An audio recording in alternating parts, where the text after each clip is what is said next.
ఎందుకంటే పైప్ పోసేసి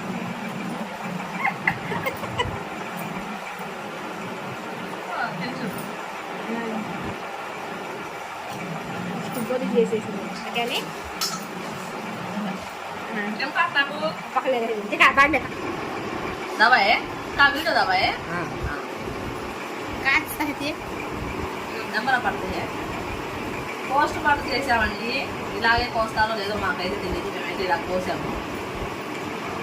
ఈ నూనె రాసుకోకపోతే బంక బంక అవుతుంది చేతులు.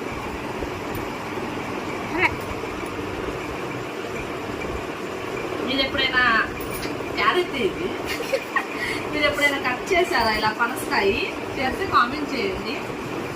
మేమైతే అదే పోస్ట్ మార్క్ చేసాం పనసకాయకి. మా వదిన హ్యాపీ హాత బలం ఊది తను